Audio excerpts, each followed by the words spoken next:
Bueno, bien, entonces, estábamos haciendo el sulfuro de magnesio, estuvimos repasando varias preguntas, ¿sí? Varias preguntitas. Yo le digo de examen, pero bueno, no soy tan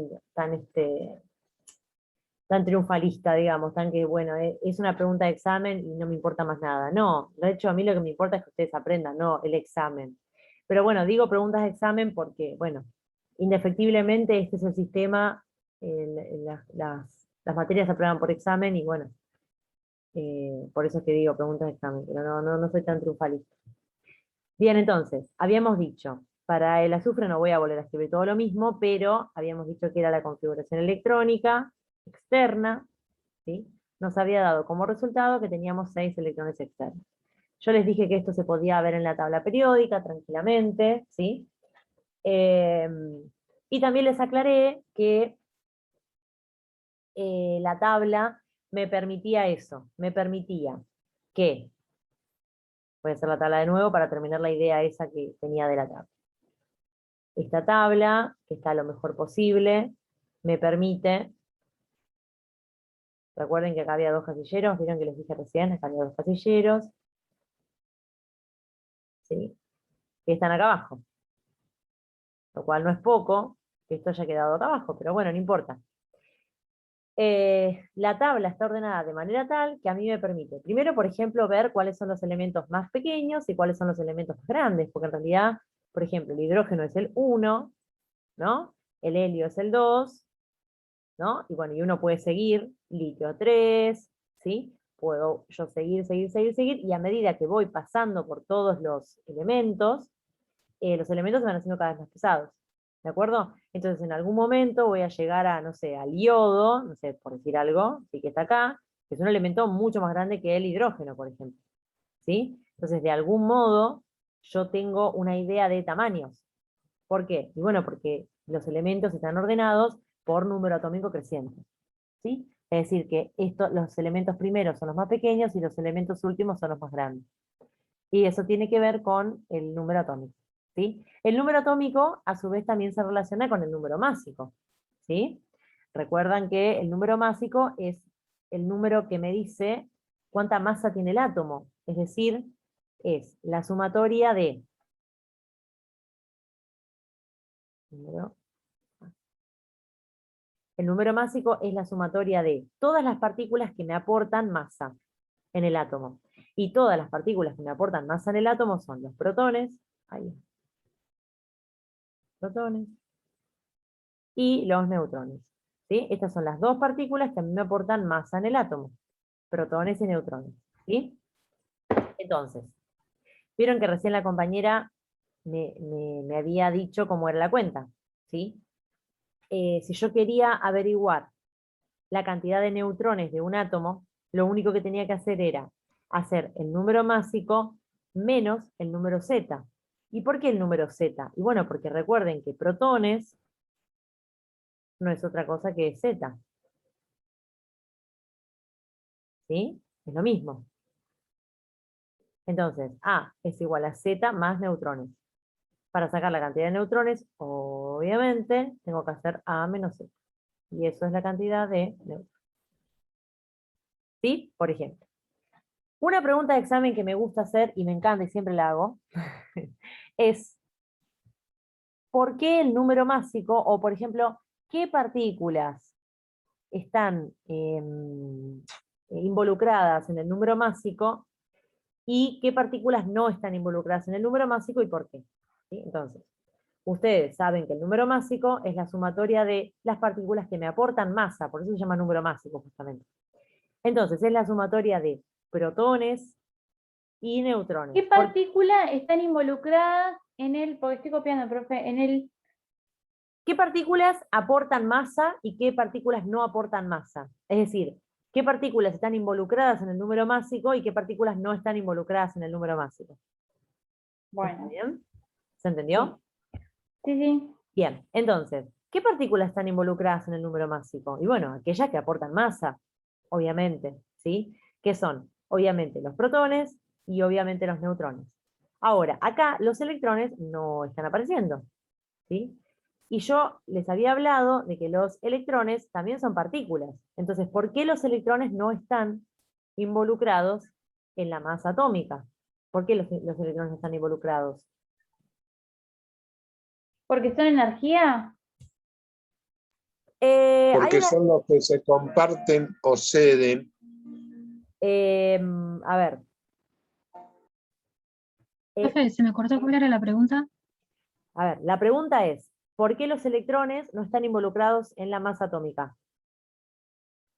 ¿Sí? Esa es la Porque pregunta. su peso es irrelevante, o sea, no es tan pesado como como puede ser un protón y un neutrón, ¿no? Claro, claro, exactamente. O sea, para responder a las otras cuestiones, alguien dijo porque son energía. Bueno, esa es una teoría. Hay una teoría que dice que los electrones no tienen masa, sino que son pura energía. Pero sigue siendo una teoría. Los electrones en realidad son partículas, son particulados. Entonces, tienen masa. Bueno, pero una partícula no es masa, profe. Millones de partículas son masa. No, una partícula es masa también, sí, sí, sí, sí, sí. ¿Sí?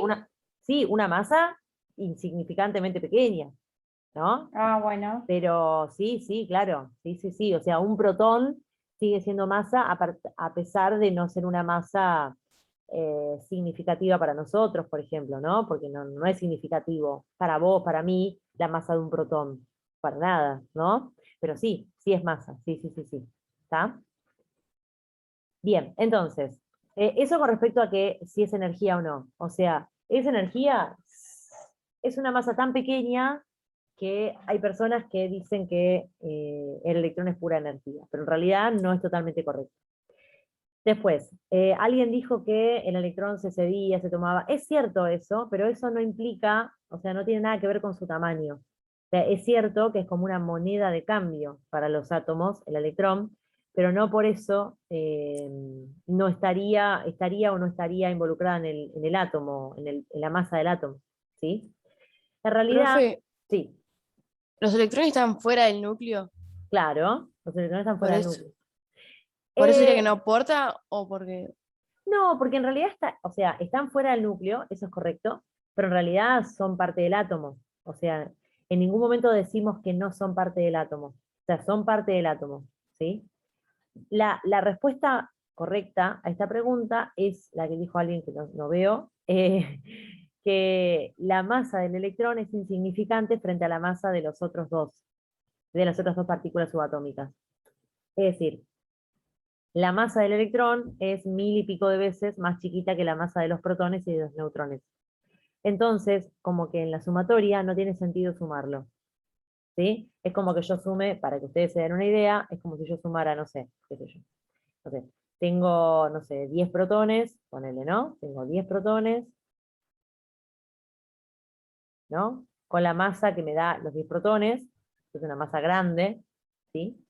Y tengo, no sé, 11 protones con la masa que me da, ponele, imaginemos, vamos a ponerle, espera, 11 protones y eran neutrones.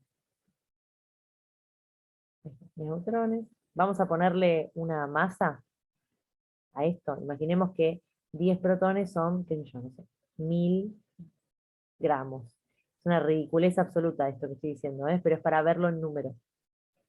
Y 11 neutrones son, no sé, 1100 gramos. Imaginémoslo así, ¿sí? Como unos números gigantes. Y ahora vamos a sumar, por ejemplo, no sé, se me ocurren 10 electrones. Sí, pero los 10 electrones, recuerden que son 1000 veces más pequeños, ¿sí? Entonces esto sería 1 gramo. Entonces si yo sumo esto, me va a dar 2101, ¿no? Sí, 2101 gramos. O sea, si yo lo pienso en gramos, es como que este 1 representa poco, pero representa algo, ¿no? Como que, bueno, imaginémoslo en una escala mucho más pequeñita. En una escala mucho más pequeña, esa masa de los electrones es demasiado insignificante frente a una masa que ya es muy insignificante. ¿Me entienden? ¿Sí? Es como si yo sumara, a ver, miren, lo vamos a poner más ridículo, para que se entienda mejor. Imaginemos que, ay, ya, la masa de esto es 1 gramo, la masa de esto es 1,1 gramo, y la masa de esto sería 1000 veces menos, o sea, 0,001 gramos. ¿Ven? Ahí se ve más ridículo. ¿Se entiende? Es decir, miren la masa de esto frente a la masa de esto. O sea, no tiene sentido, si no tiene asidero. Por eso es que los electrones no están dentro de la masa atómica. Ante esta pregunta, digamos que a veces yo la suelo hacer para que ustedes la contesten en base a una justificación, ¿sí? O sea, ustedes tengan en cuenta que los electrones sí tienen masa, no es que no tienen masa, ¿sí? Pero su masa es tan insignificante que no se la tiene en cuenta. Pero en realidad, no es que no tenga masa. O sea, la justificación nunca es porque no tiene masa. No, tiene masa, pero es insignificante. ¿Está bien? Bueno, entonces, sigamos acá, sigamos en la configuración electrónica. Tenemos la configuración electrónica externa del azufre, que son 6 electrones, ¿sí? Y tenemos que hacer exactamente lo mismo con el magnesio, ¿sí? Lo que podemos llegar a hacer con el magnesio es, en vez de hacer todo lo que hicimos recién, podemos ir directamente a la tabla, porque ya, total, hicimos todo el razonamiento, perdón. Entonces, vamos a la tabla y vemos que la configuración electrónica externa es de 2 electrones. Entonces yo tengo 2 electrones por este lado y 6 electrones por este lado. Ahora tenemos que hacer la configuración, perdón, la unión química como tal. La pregunta del millón acá es, ¿qué tipo de unión química se va a dar entre el magnesio y el azufre? ¿No? Porque yo ahora voy a hacer una estructura de Lewis en base a un criterio. ¿Sí? O sea, ¿qué criterio voy a utilizar yo para decir que esto es una unión iónica o una unión covalente? Esa es la cuestión. ¿Qué les parece? ¿Esto es una unión iónica, una unión covalente? ¿Por qué? ¿Qué piensan? Iónica, puede ser. Es una unión iónica. ¿Por qué te parece que es una unión iónica? Porque uno es un metal y el otro no. Bien, uno es un metal y el otro no. Bien, ahora yo te pregunto, ¿no? ¿Qué característica tiene el metal que vos te das cuenta que sí o sí es una unión iónica?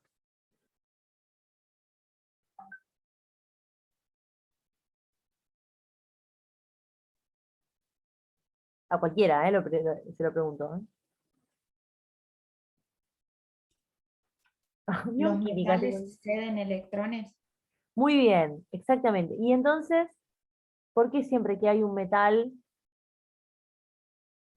Ahí me gustó más. ¿Por qué siempre que hay un metal hay una unión iónica? Por eso que acaba de decir su compañera. Porque si hay un metal, el metal cede, el metal no comparte. ¿Sí? Entonces, si hay un metal, el metal cede. Punto. Entonces, si hay alguien que cede, hay alguien que toma. Entonces, el no metal acá está trabajando como, digamos, como un tomador de electrones. No van a compartir los electrones. ¿Se entiende? Es decir, ustedes piensen lo siguiente. Si ustedes tienen un no metal, si ustedes tienen un no metal, ¿sí? El no metal tiene como 2 caminos. ¿Sí? El no metal puede compartir electrones o puede tomar electrones. ¿Sí? Eso es según. ¿Según qué? Según quien tenga al lado. ¿Sí? Porque si al lado tiene a un metal, ¿qué pasa? El metal va a ceder. Entonces, como el metal cede, a él no le queda otra que tomar electrones. ¿Sí? Por eso que siempre que esté con un metal, va a funcionar como un receptor. Dije tomador recién. Un receptor de electrones. Bien. Ahora, si al lado tiene un no metal, ¿sí? Recuerden que si tiene un no metal, eso quiere decir que ambos, ambos átomos, es decir, este no metal del que estamos hablando y su compañero no metal, ¿sí? Tienen la misma capacidad de tomar hacia sí mismos los electrones de la unión. Es decir, que van a tener electronegatividades parecidas. ¿No? Electronegatividades parecidas.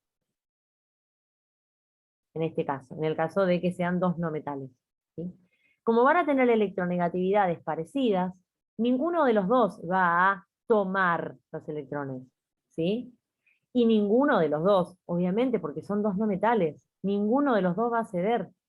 ¿Sí? O sea, ninguno va a tomar sobre el otro, porque son los dos no metales y los dos tienen mucha electronegatividad, y además ninguno cede. O sea que de ningún modo una unión entre dos no metales podría ser una unión iónica. Entonces, por todo esto que estamos hablando, ¿sí? Siempre que un no metal esté al lado de otro no metal, la unión va a ser covalente. ¿Sí? También va a ser covalente. Bueno, ahí queda. ¿Sí? Y siempre que el no metal esté al lado de un metal, siempre la unión va a ser iónica. ¿Sí? Profe, cuando son dos no metales no sé de nada, no sé de ningún electrón, porque al no ver un metal no sé de nada, ¿no? Nadie Sí. cede, claro, nadie cede. Ajá. Se comparten los Se electrones. ¿Está bien? Ah, ahí está. Bien, entonces, bueno, esto es muy importante. O sea, esto que está acá es importante porque por el tema de estas preguntas que yo les digo, ¿sí? Por ejemplo, acá yo les puedo dar este compuesto y les digo, bueno, ¿por qué este compuesto es una unión, genera una unión iónica? Y ustedes me tienen que explicar esto. Hay un metal que cede electrones, por lo tanto el azufre va a tomar esos electrones, ¿sí? Y una unión química, donde alguien cede y alguien toma, es una unión iónica. ¿Está bien? ¿Sí? O les puedo preguntar, no sé, ¿por qué esto no es una unión covalente? ¿Qué sé yo? No sé. Se me ocurren preguntas así random en el momento, ¿sí? Que son las preguntas que les voy a hacer. Son las preguntas que se me van ocurriendo ahora mientras estoy hablando con ustedes. Bien.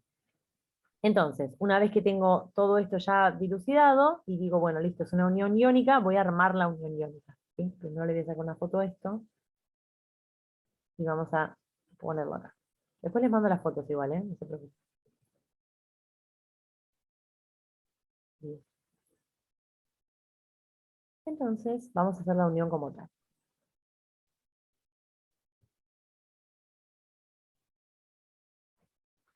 Bien, entonces tenemos el magnesio y tenemos el azufre. El magnesio va a ceder sus electrones externos, ¿sí? Los electrones externos los podemos hacer con una flechita, con un par de crucecitos. Y el azufre, recuerden que los que tiene externos son 6. 1, 2, 3, 4, 5, 6. Entonces, estos que están acá, obviamente, que van a ir aquí para completar el octeto del azufre. Recuerden que cuando el azufre toma los electrones, se pone entre corchetes la carga que le queda al azufre. ¿Qué carga le queda al azufre luego de tomar dos electrones externos?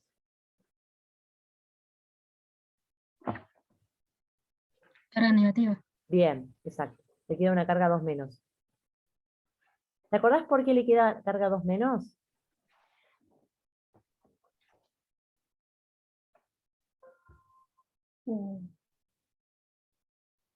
Porque son dos electrones más los que tiene. Muy bien, excelente, porque tiene dos cargas negativas de más.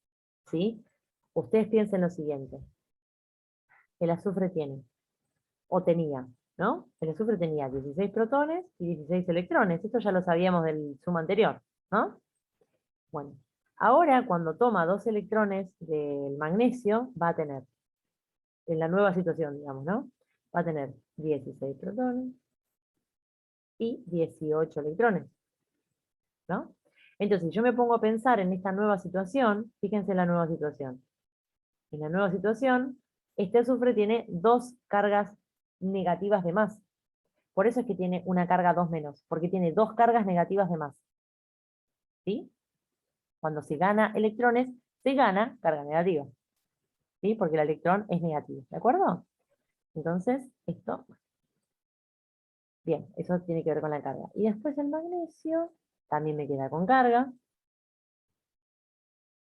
¿Sí? Y la carga del magnesio tiene que ver con qué. Con qué está perdiendo electrones. ¿Sí? Y la pérdida de esos electrones hace que tenga carga.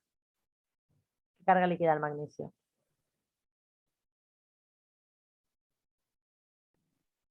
Positiva.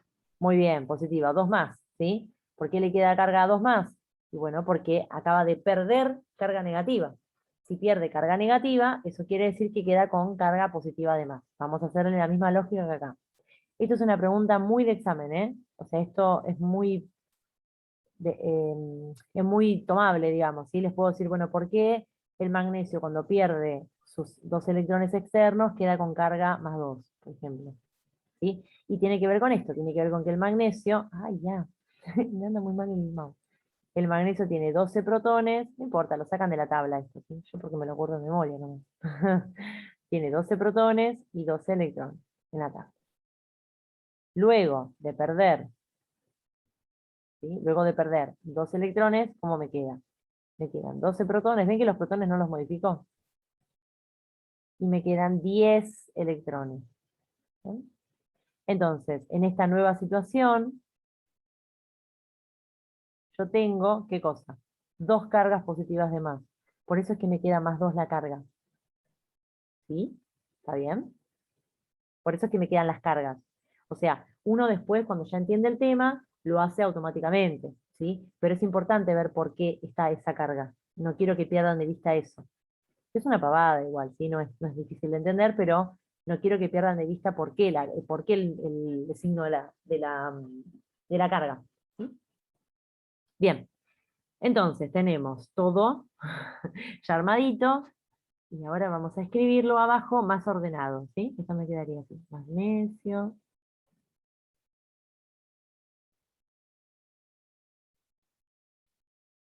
Profe, ¿al magnesio también hay que ponerle los corchetes? Sí, ¿O, sí. o solo al que recibe? No, a los dos.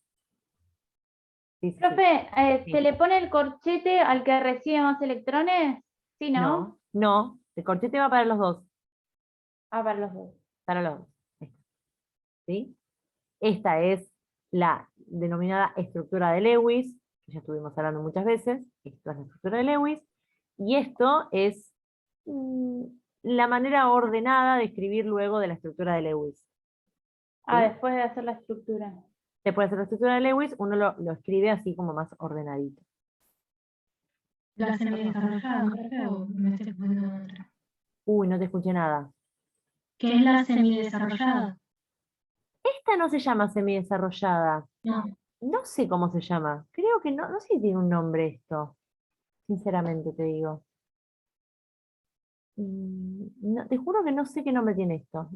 Si algún día tuvo un nombre, nunca lo supe, no sé, o nunca me lo dijeron, no sé. No sé cómo se llama esto, no sé. Pero después de hacer la estructura de Lewis, te conviene siempre escribirlo de este modo para que esté bien ordenado. ¿Sí? ¿Está bien? Y ahí queda. Hermoso. Bien. Ahora, para que le sacar una foto a esto. Hermoso. Otro tema, otra cuestión que estuvimos charlando en las clases, tiene que ver con la cuestión de los isótopos. ¿Sí? Es decir, cuando ustedes van a la tabla, o sea, esta es otra pregunta de examen que podría ser también, cuando ustedes van a la tabla, por ejemplo, van a la tabla, voy a borrar algo, al menos, voy a borrar este pedazo. Me da mucha lástima borrar esto. ¿Mm?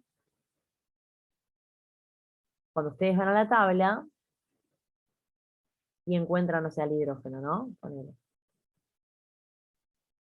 Bueno, el hidrógeno tiene un número básico, no sé si es este, no me acuerdo, pero no importa. La cuestión es que es un número básico que es un número decimal. ¿Sí? La pregunta obvia que hago siempre es, ¿por qué el número básico es un número decimal? Eso lo pregunto siempre. ¿Por qué?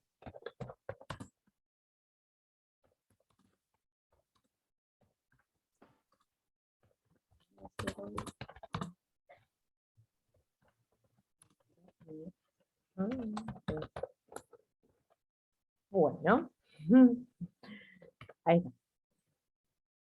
¿Por qué el número básico es un número decimal? ¿Qué onda? Es una lío. Ah, ya no puedo hacer eso. Es un promedio ¿Es un promedio de qué? de todos los elementos, como se mostrarían, de los átomos en la naturaleza. Pará. O sea, entiendo lo que querés decir, pero tratemos de ser un poco más concisos. Es un promedio, al principio me dijiste de los elementos. ¿Eso es correcto? ¿De los elementos? No, de los átomos. Bien, de los, En la naturaleza. bien, ¿de los Su forma átomos de natural. quién? Y del mismo elemento que se intenta representar en la tabla. Bien, o sea que sería un promedio de ¿qué? De los átomos de hidrógeno.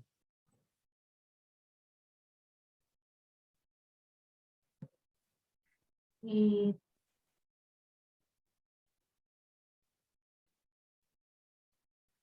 La pueden ayudar también, ¿eh? Está ahí batallando ella sola. Bien, es un y su promedio. masa Profe, total. ¿tiene que ver con los isótopos? Sí, estamos hablando de los isótopos, sí. Pero, digamos, esto tiene que ver, estamos como dándole vueltas al concepto de isótopo. Pero la pregunta, por ejemplo, sería, ¿por qué el número másico es un número decimal? Su compañera está ahí diciendo que es un promedio de los átomos, ¿no? Es un Promedio de promedio, abundancia. promedio de abundancia, no se hace promedio de abundancia, se hace promedio de qué?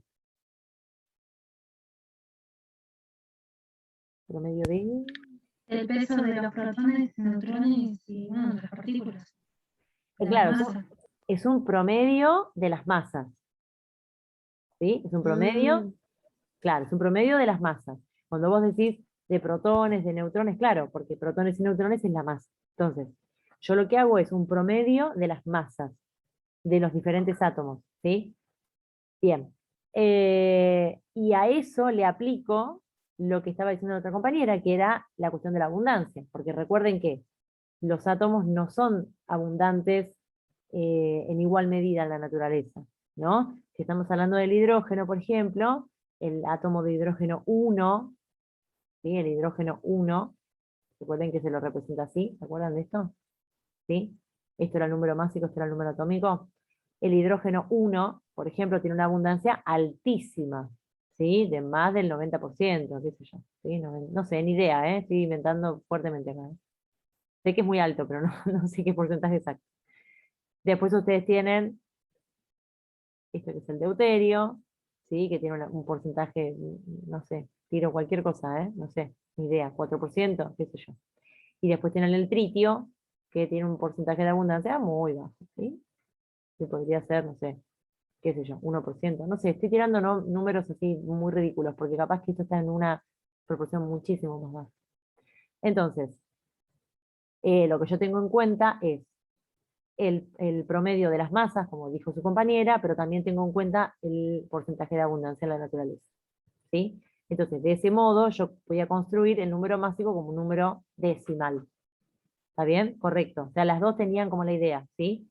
Las dos se acordaban que era un promedio y se acordaban que tenía que ver con la abundancia, que no era solamente un promedio de masa. ¿Se acuerdan? Que yo les había contado eso. Si yo hago un promedio de masas y nada más, nunca me hubiese dado 1,0002. De hecho, si yo hago un promedio de masas, por ejemplo, en el hidrógeno, es 1 más 2 más 3. 1 más 2 más 3 me da 6. ¿O no? Esas no serían las masas. La masa sería 1 más 2 es 3, más 3 es 6. Y 6 dividido, perdón, y 6 dividido 3, ¿cuánto me da? 2. ¿Entienden? Si yo hago un promedio de masas de los átomos, si yo hago un promedio de masas así, esto me da 6 dividido 3. Eso es un promedio, ¿no? 6 dividido 3. 6 dividido 3 me da 2. ¿Y acá dice 2? No. Acá dice 1,002, qué sé yo. ¿No? No dice 2. O sea que el promedio de masas no es. El promedio de masas teniendo en cuenta la abundancia. ¿Sí? Y recuerden que habíamos hasta visto la fórmula y todo. ¿Sí? Recuerden que yo lo multiplicaba por ese porcentaje de abundancia. ¿Sí? ¿Está bien? ¿Esto más o menos lo van trayendo a su mente? ¿Más o menos? ¿Sí? ¿Va? ¿Está bien? Sí. Perfecto. Sí, Y ahora, viniendo a esto de que hablábamos de los isótopos, ¿dónde se meten acá los isótopos? Bueno, esto es un isótopo, esto es un isótopo, y este es otro isótopo, ¿o no? Porque son átomos del mismo elemento, es decir, son los 3 hidrógenos, o sea, son átomos del mismo elemento, que tienen diferente masa. Este tiene masa 1, este tiene masa 2, este tiene masa 3. ¿Sí? Esto, nada, es una definición sencilla. Pero, digamos, cuando ustedes me dijeron, ¿esto tiene que ver con los isótopos? Sí, claro, sí, exactamente. Los isótopos hacen a que el número másico sea un número decimal. Porque, a ver, por eso es que se llama la tabla periódica. Fíjense que estamos haciendo como un revoltijo, estamos como repasando todo, ¿sí? Yo sé que por ahí los mezclo un poco, pero bueno, la idea era repasar todo. Recuerden que elemento versus átomo. Esta idea también es importante. ¿Qué pasa? ¿Puedo cambiar el color? ¡Ay, me muero! Bien. Recuerden esta idea, la idea de elemento versus átomo. ¿Qué pasa con esta idea? Bueno, ¿por qué la tabla periódica es de los elementos y no de los átomos? Y bueno, porque si fuera de los átomos, si la tabla periódica fuera de los átomos, entonces tendría que haber 3 casilleros para el hidrógeno. No los hay. Hay uno. ¿Sí? Entonces, en ese casillero único, que es del hidrógeno, están todas las características del elemento hidrógeno, ¿sí? En general. Y después, ese elemento hidrógeno se puede manifestar en la naturaleza en forma de átomos. ¿En forma de cuántos átomos? En forma de 3 átomos diferentes. Que es este y este. ¿Se comprende? Por eso es que la tabla no es de los átomos. Esa podría ser una pregunta. La hice en secundaria una vez esa pregunta. Ahora que la estoy trayendo a mi mente. Una vez pregunté en secundaria, les dije, ¿por qué la tabla se llama de los elementos y no de los átomos? ¿Sí? Y bueno, y ahí pueden explayarse ustedes. ¿Sí? La primera respuesta que yo diría, por ejemplo, es, bueno, si fuera de los átomos, si la tabla fuera tabla periódica de los átomos, tendría que haber, por ejemplo, 3 casilleros para el hidrógeno, 3 casilleros para el carbono. ¿Sí? Tendría que haber, digamos, un casillero por cada átomo que tiene, es decir, por cada isótopo. Y no lo hay uno solo para el hidrógeno, ¿sí? Por eso es que es tabla periódica de los elementos. ¿Se entiende esta idea? ¿Sí? Más o menos. sí, Bien, haciendo como un repasito, ¿de acuerdo? Bien, esta pregunta es muy importante, de vuelta. O sea, las preguntas que giran en torno a número másico y número atómico son como sumamente importantes, porque ahí está el key de todo. Ahí está la cuestión más importante, ¿sí? Que después les permite a ustedes hacer todo, porque después de hacer para ustedes después hacer, por ejemplo, una unión química, nace acá, nace en que ustedes entiendan qué es el número másico, qué es el número atómico, todo nace ahí, ¿sí? Otra pregunta que me gusta siempre hacerles es, ¿por qué? Es más, la hice ayer tomé examen. Ayer no, antes de ayer. Ayer también tomé examen, pero antes de ayer tomé examen a primer año, examen final. Y una de las preguntas recurrentes que yo les hacía en la parte oral era, ¿por qué los átomos tienden a unirse? ¿Por qué los átomos se unen? ¿Qué están buscando cuando se unen? Por ejemplo, acá, este magnesio con este azufre. ¿Por qué se unen? ¿Qué buscan, digamos, al unirse? ¿Cómo? Generar estabilidad. Muy bien, exactamente, exacto. Lo que buscan es la estabilidad, ¿sí? ¿Por qué buscan la estabilidad? Porque la estabilidad va a estar representada, digámoslo así, por la famosa regla del octeto, ¿sí? Es decir, para un átomo, estar estable es llegar a 8 electrones en el último nivel de energía. Eso ustedes ya lo saben. Perfecto. Y en castellano, ¿qué me importa llegar a 8 niveles? ¿Por qué 8, no? Es como un número muy, muy arbitrario, muy, ¿no? Bueno, no importa que sea 8. La cuestión es que lo que hacen es encuentran estabilidad. Disminuyen mucho su energía cuando hacen esto, ¿sí? Recuerden que todos los sistemas en la naturaleza tienden a la menor energía. ¿Eso qué implica? Tender a la menor energía implica ganar estabilidad, ¿sí? Entonces, cuando, por ejemplo, el azufre, en este contexto, gana 2 electrones, lo que está haciendo es ganar estabilidad, porque está llegando a 8 electrones en su último nivel de energía. Y el magnesio lo mismo, ¿sí? Cuando libera esos 2 electrones, los cede, está ganando estabilidad también. ¿Estamos? Entonces, esa pregunta es como muy importante, porque tiene que ver con esto. ¿Cuál es el fin último para el cual los elementos se están uniendo? ¿Sí? Es como sumamente importante eso, no sé.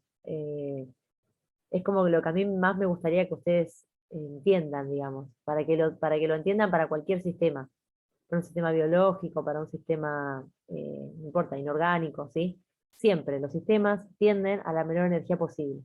Por lo tanto, o sea, llegar a la menor energía posible tiene que ver con cada sistema, cómo cada sistema encuentra y va a llegar a esa menor energía, ¿sí? Cada uno tendrá su forma. Pero en este caso, como nosotros estamos viendo estos sistemas, donde se forman uniones químicas, bueno, los sistemas tienden a la menor energía y a la estabilidad cuando llegan a su octeto, ¿sí? Otra pregunta que me gusta mucho hacer es, porque me estoy acordando de las preguntas del examen que tomé el otro día.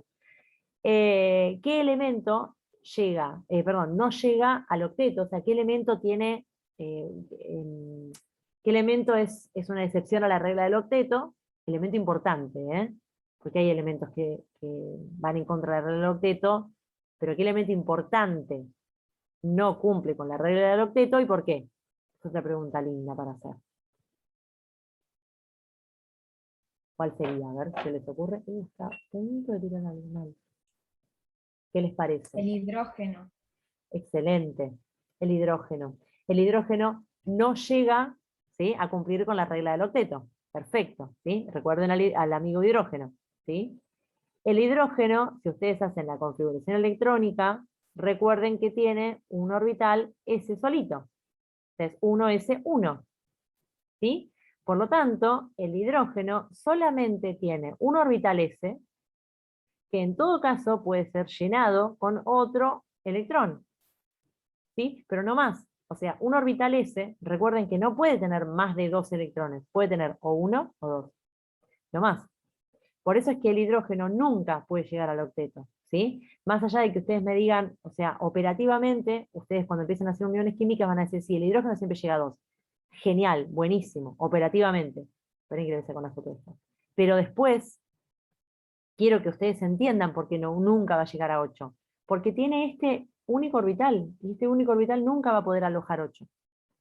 ¿Sí? Esa es una respuesta correcta. Esa es una respuesta linda, una respuesta donde uno piensa lo que está haciendo. ¿Está bien? ¿Sí? Que tiene que ver con su orbital. Cuando se corte, vuelvan a unirse, así que queda menos de un minuto. Bien, esto con respecto a, entonces, hay otros elementos que no cumplen con la regla del octeto, hay otros, ¿sí? Pero esos otros obviamente que nosotros no los vemos porque no tiene sentido. Si uno aprende a hacer esto, después yo les doy uno que no cumple la regla del octeto y lo van a entender perfecto. Les voy a decir, mira, no cumple. Ah, bueno, listo, no hay problema. ¿Para qué dárselos ahora? No tiene sentido, ¿sí? En algún momento por ahí los vemos. Berilio, boro.